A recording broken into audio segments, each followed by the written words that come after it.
Hello my dear YouTube family, welcome back to Neeta tarot. ಇವತ್ತು ನಾನು ಯಾವ ವಿಚಾರವಾಗಿ ರೀಡಿಂಗ್ ಮಾಡ್ತಾ ಇದ್ದೀನಿ ಅಂತ ಹೇಳಿದ್ರೆ, ರಾಯರಿಂದ ನಿಮಗೆ ಯಾವ ಮುನ್ಸೂಚನೆ ಹಾಗೂ ಸಂದೇಶ ಬರ್ತಾ ಇದೆ ಅಂತ ಹೇಳಿ. ರಾಯರ ಅಪಾರ ಭಕ್ತರು ನೀವೇನಾದರೂ ಆಗಿದ್ದರೆ ರಾಯರ ಹೆಸರು ಹೇಳ್ಕೊಂಡು ಕೆಲ ಕಾರ್ಡ್ಸ್ಗಳನ್ನ ನಿಮ್ಮ ಮುಂದೆ ಇಡ್ತಾ ಹೋಗ್ತೀನಿ. ಯಾವ ಸೂಚನೆ ರಾಯರಿಂದ ಸಿಗ್ತಾ ಇದೆ ಅನ್ನೋದು ಇವತ್ತಿನ ರೀಡಿಂಗ್ ಆಗಿರುತ್ತೆ. ಎಂದಿನಂತೆ ನಿಮ್ಮ ಮುಂದೆ 3 ಕಾರ್ಡ್ಸ್ಗಳನ್ನ ಇಡ್ತಾ ಹೋಗ್ತೀನಿ. ಏಂಜಲ್ಸ್ ಗೈಡೆನ್ಸ್ ಮೆಸೇಜ್ ಆಗಿರಬಹುದು, ಟ್ಯಾರೋ ಕಾರ್ಡ್ಸ್ ಆಗಿರಬಹುದು. ಹಾಗೆ ಯಾರೆಲ್ಲ ಫಸ್ಟ್ ಟೈಮ್ ನನ್ನ ವೀಡಿಯೋ ನೋಡ್ತಾ ಇದ್ರಿ ದಯವಿಟ್ಟು ಫಾಲೋ ಮಾಡೋದನ್ನ ಮರಿಬೇಡಿ. ಯಾರಿಗೆಲ್ಲ ಇಂಡಿವಿಜುವಲ್ ಆಗಿ ಪರ್ಸ್ನಲ್ ಟ್ಯಾರೋಡಿಂಗ್ ಸೆಷನ್ ಬೇಕು ಅನ್ನೋದಾದರೆ ಡಿಸ್ಕ್ರಿಪ್ಷನಲ್ಲಿ ಕೊಟ್ಟಿರುವಂತಹ ನಂಬರ್ಗೆ ಕಾಲ್ ಮಾಡಿ ಮುಂಚಿತವಾಗಿ ಅಪಾಯಿಂಟ್ಮೆಂಟ್ಗಳನ್ನು ಪಡೀರಿ ಅಂತ ಹೇಳ್ತಾ, ಎಂದಿನಂತೆ ನಿಮ್ಮ ಮುಂದೆ 3 ಕಾರ್ಡ್ಸ್ಗಳನ್ನ ಇಟ್ಟಿದ್ದೀನಿ. ಯಾವ ಸ್ಟೋನ್ ಇರುವಂತಹ ಕಾರ್ಡ್ ನಿಮ್ಮ ಮನಸ್ಸಿಗೆ ತುಂಬಾ ಹತ್ತಿರ ರೆಸೊನೇಟ್ ಆಗುತ್ತಲ್ಲ, ರಾಯರ ಹೆಸರನ್ನ 3 ಬಾರಿ ಹೇಳ್ಕೊಂಡು ಒಂದು ಕಾರ್ಡ್ನ ಸೆಲೆಕ್ಟ್ ಮಾಡ್ಕೊಳ್ಬೇಕಾಗತ್ತೆ. ರಾಯರಿಂದ ಯಾವ ಮುನ್ಸೂಚನೆ ಬರ್ತಾ ಇದೆ, ಯಾವ ವಿಚಾರ ನಿಮಗೆ ತಿಳಿಯುವಂಥದ್ದಿದೆ ಅನ್ನೋದೇ ಇವತ್ತಿನ ರೀಡಿಂಗ್ ಆಗಿರುತ್ತೆ. ಓಕೆ, ಯಾರೆಲ್ಲ ಫಸ್ಟ್ ಟೈಮ್ ನನ್ನ ವೀಡಿಯೋ ನೋಡ್ತಾ ಇದ್ದು ದಯವಿಟ್ಟು ಸಬ್ಸ್ಕ್ರೈಬ್ ಮಾಡೋದು ಮರಿಬೇಡಿ. ಯಾರಿಗೆಲ್ಲ ಇಂಡಿವಿಜುವಲ್ ಆಗಿ ನಿಮ್ಮ ಪರ್ಸ್ನಲ್ ಟ್ಯಾರೋಡಿಂಗ್ ಕೇಳಬೇಕು ಅನ್ನೋದಾದರೆ ಡಿಸ್ಕ್ರಿಪ್ಷನಲ್ಲಿ ಕೊಟ್ಟಿರುವಂತಹ ನಂಬರ್ಗೆ ವ್ಯಾಟ್ಸಪ್ ಮುಖಾಂತರ ನೀವು ಅಪಾಯಿಂಟ್ಮೆಂಟ್ಗಳನ್ನು ಬುಕ್ ಮಾಡ್ಕೊಳ್ಬೇಕಾಗತ್ತೆ. ಐ ಹೋಪ್ ನೀವು ಒಂದು ಕಾರ್ಡ್ನ ಸೆಲೆಕ್ಟ್ ಮಾಡ್ಕೊಂಡ್ರಿ ಅಂತ ಹೇಳಿ. ಯಾರೆಲ್ಲ ಮೊದಲನೇ ಸ್ಟೋನ್ ಇರುವಂತಹ ಕಾರ್ಡ್ ಸೆಲೆಕ್ಟ್ ಮಾಡ್ಕೊಂಡ್ರೆ ಅವರ ರೀಡಿಂಗ್ ನೋಡೋಣ. ಪರ್ಫೆಕ್ಟ್ ಟೈಮಿಂಗ್ ಅಂತ ಬರ್ತಾ ಇದೆ. ಇಲ್ಲಿ ದಿ ಸ್ಟಾರ್ ಬಂದಿದೆ. ಅಂದರೆ ನಿಮಗೆ ಇದು ಬಹಳಷ್ಟು ಒಳ್ಳೆಯ ಸಮಯ, ಸರಿಯಾದ ಸಮಯ. ಏನೇ ಒಂದು ಕೆಲಸ ಮಾಡೋದಕ್ಕಾದ್ರೂ ಆಗಿರ್ಬೋದು, ಅಥವಾ ನಿಮಗೆ ಅನಿಸ್ತಾ ಇರ್ಬೋದು ಈ ಹಿಂದೆ ನಂದು ಬರೀ ಬ್ಯಾಡ್ ಟೈಮ್ಗಳೇ ನಡೆದಿದೆ ಅಂತ ಹೇಳಿ ನಿಮ್ಮ ಮನಸ್ಸಿಗೆ ಪದೇ ಪದೇ ಅನ್ನಿಸ್ತಾ ಇದ್ದರೆ, ನಿಮ್ಮ ಜೀವನದಲ್ಲಿ ನೀವು ಅಂದ್ಕೊಂಡ ರೀತಿಯಲ್ಲಿ ಆಗೋದಕ್ಕೆ ಇದೊಂದು ಪರ್ಫೆಕ್ಟ್ ಟೈಮಿಂಗ್ಸ್ ಅಂತ ಹೇಳಿ ತೋರಿಸ್ತಾ ಇದೆ. ದಿ ಸ್ಟಾರ್ ಬಂದಿರೋದ್ರಿಂದ ಈ 2 ತಿಂಗಳುಗಳ ಕಾಲ ಬಹಳಷ್ಟು ಟ್ರಾವೆಲಿಂಗಲ್ಲಿ ಇರ್ತೀರಿ, ಬಹಳಷ್ಟು ಓಡಾಟಗಳು ಜಾಸ್ತಿ ಇರುತ್ತೆ, ಅವಕಾಶಗಳು ಜಾಸ್ತಿ ನಿಮ್ಮ ಲೈಫಲ್ಲಿ ಇರುತ್ತೆ. ಹಾಗೆ ಒಂದು ರೀತಿ ಈ 2 ತಿಂಗಳಲ್ಲಿ ನಿಮ್ಮ ಆರೋಗ್ಯದ ವಿಚಾರದಲ್ಲಾಗಿರಬಹುದು, ಹಾಗೆ ನಿಮ್ಮ ಪರ್ಸ್ನಾಲಿಟಿ ವಿಚಾರದಲ್ಲಾಗಿರಬಹುದು ಒಂದಷ್ಟು ಅಟ್ರಾಕ್ಟಿವ್ ರೀತಿ ಕಾಣಿಸ್ತಾ ಹೋಗ್ತೀರಿ. ಆರೋಗ್ಯದ ಸಮಸ್ಯೆಯಲ್ಲಿ ಏನಾದರೂ ಇತ್ತು ಅಂತ ಹೇಳಿದ್ರೆ ಅದು ಕೂಡ ಸುಧಾರಣೆಗೆ ಬರುವಂತಹ ಸಾಧ್ಯತೆ ಹೆಚ್ಚಾಗಿದೆ. ಇಲ್ಲಿ ಟ್ರಾವೆಲಿಂಗ್ ಜಾಸ್ತಿ ಇದೆ ಅಂತ ಹೇಳಿ ಮುನ್ಸೂಚನೆ ಇದಾಗಿದೆ. ಯಾರೆಲ್ಲ ಸೆಕೆಂಡ್ ಸ್ಟೋನ್ ಇರುವಂತಹ ಕಾರ್ಡ್ ಸೆಲೆಕ್ಟ್ ಮಾಡಿದ್ರಿ ಅವರ ರೀಡಿಂಗ್ ನೋಡೋಣ ಏನಾಗಿದೆ ಅಂತ ಹೇಳಿ.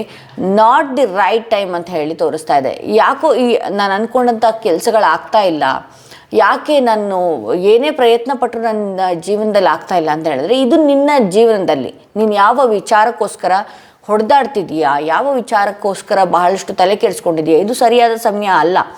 ಅದು ನಿಮ್ಮ ಲೈಫಿಗೆ ಬರೋದಕ್ಕೆ ಯಾವುದೇ ಒಂದು ವಸ್ತು ಆಗಿರಲಿ, ವ್ಯಕ್ತಿ ಆಗಿರಲಿ, ಏನೇ ಆಗಿರಲಿ, ಇದು ಸರಿಯಾದ ಸಮಯ ಅಲ್ಲ ಅಂತ ಹೇಳಿ ತೋರಿಸ್ತಾ ಇದೆ. ನಮ್ಮ ಟೈಮ್ ಸರಿ ಇಲ್ಲದಾಗ ಏನಾಗುತ್ತೆ, ಇಲ್ಲಿ ಇದ್ದಕ್ಕಿದ್ದ ಹಾಗೆ ಜನ ಬದಲಾಗುವಂಥದ್ದು. ನಮ್ಮ ಯೋಗದಲ್ಲಿ ಅದೊಂದು ಇಲ್ಲ ಅಂತ ಅಂದಾಗ ನಮ್ಮ ಟೈಮ್ ಸರಿ ಇಲ್ಲದೆ ಇರುವಾಗ ಭಾಳಷ್ಟು ಜನ ಬದಲಾವಣೆ ಆಗುವಂಥದ್ದಾಗಿರ್ಬೋದು.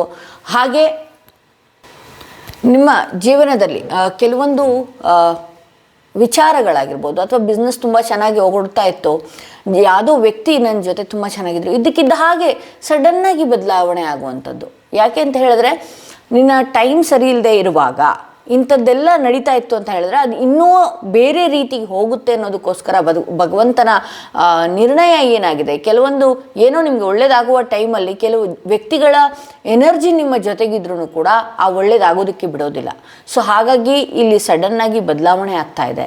ಸಡನ್ನಾಗಿ ಏನೋ ಒಂದು ಅಂದ್ಕೊಂಡ್ಬಿಟ್ಟಿದ್ರಿ, ನೀವು ನಿಮ್ಮ ವೇಯಲ್ಲಿ ಏನೋ ಒಂದು ವಿಚಾರನ ಅಂದ್ಕೊಂಡಿದ್ರಿ, ಇದು ಹೀಗೆ ಆಗತ್ತೆ, ಈ ಸಮಯಕ್ಕೆ ಆಗತ್ತೆ ಅನ್ನುವಂತಹ ಭಾಳಷ್ಟು ವಿಚಾರಗಳನ್ನು ನೀವು ತಲೆಯಲ್ಲಿ ಇಟ್ಕೊಂಡಿದ್ರಿ.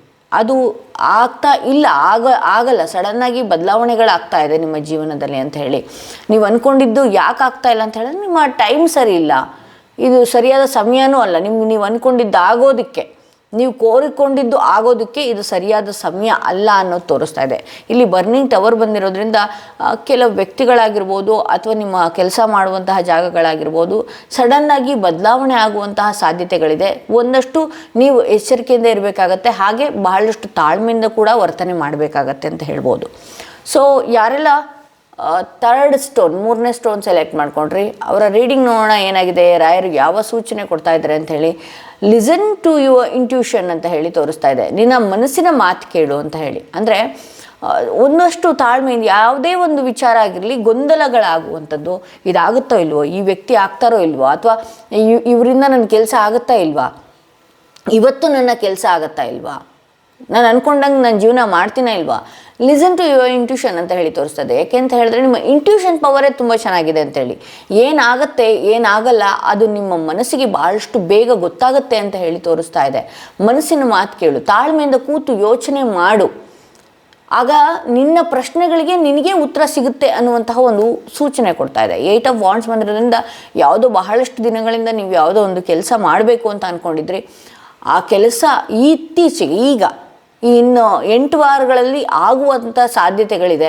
ಬಹಳಷ್ಟು ಬ್ಲಾಕೇಜಸ್ ಕೆಲಸಗಳ ವಿಚಾರದಲ್ಲಾಗಿರ್ಬೋದು, ಹಣಕಾಸಿನ ವಿಚಾರದಲ್ಲಾಗಿರ್ಬೋದು, ನಿಮ್ಮ ಆರೋಗ್ಯದ ವಿಚಾರದಲ್ಲಾಗಿರ್ಬೋದು, ಯಾವುದೋ ಒಂದು ಕೆಲಸ ಮಾಡಬೇಕು ಅಂತ ನೀವು ತೀರ್ಮಾನ ಮಾಡ್ಕೊಂಡಿರ್ತೀರಿ, ಬಟ್ ಆದರೆ ಆ ವಿಚಾರಕ್ಕೆ ಓಡಾಡೋದಕ್ಕಾಗ್ತಾ ಇರೋದಿಲ್ಲ. ಬಹಳಷ್ಟು ಟೆನ್ಷನ್ಸ್ಗಳನ್ನ ಮಾಡ್ಕೊತಾ ಇರ್ತೀರಿ, ಅಥವಾ ಯಾವ ದಾರಿಗೆ ಹೋಗಬೇಕು ಅನ್ನೋದು ಗೊತ್ತಾಗ್ತಾ ಇರೋದಿಲ್ಲ ನಿಮಗೆ.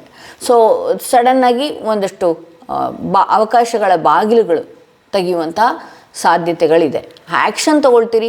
ಹಾಗೆ ನಾನು ಏನು ಮಾಡಬೇಕು, ಯಾವ ವಿಚಾರಕ್ಕೆ ಓಡಾಡಬೇಕು, ನಾನು ಯಾವ ರೀತಿ ಇರಬೇಕು ಅನ್ನುವಂತಹ ಯೋಚನೆಗಳು ಈ 8 ವಾರಗಳಲ್ಲಿ ಮಾಡ್ತೀನಿ ಅಂತ ಹೇಳಿ ತೋರಿಸ್ತಾ ಇದೆ. ನಿಮ್ಮ ಮನಸ್ಸಿನ ಮಾತು ದಯವಿಟ್ಟು ನೀವು ಕೇಳಬೇಕಾಗತ್ತೆ. ನಾನು ಏನು ಮಾಡಬೇಕು, ಏನು ಮಾಡಬಾರ್ದು, ಇದೆಲ್ಲ ವಿಚಾರವಾಗಿ ಕೂಲಂಕುಷವಾಗಿ ಯೋಚನೆ ಮಾಡಿಕೊಂಡು ನಿಮ್ಮ ಕೆಲಸಗಳಲ್ಲಿ ನೀವು ಮುಂದುವರಿಬೇಕಾಗತ್ತೆ ಅಂತ ಹೇಳ್ತಾ ಈ ವಿಡಿಯೋನ ಇಲ್ಲಿಗೆ ಮುಗಿಸ್ತಾ ಇದ್ದೀನಿ. ಮತ್ತಷ್ಟು ವಿಡಿಯೋದೊಂದಿಗೆ ನಾನು ನಿಮ್ಮನ್ನು ಭೇಟಿ ಆಗ್ತೀನಿ.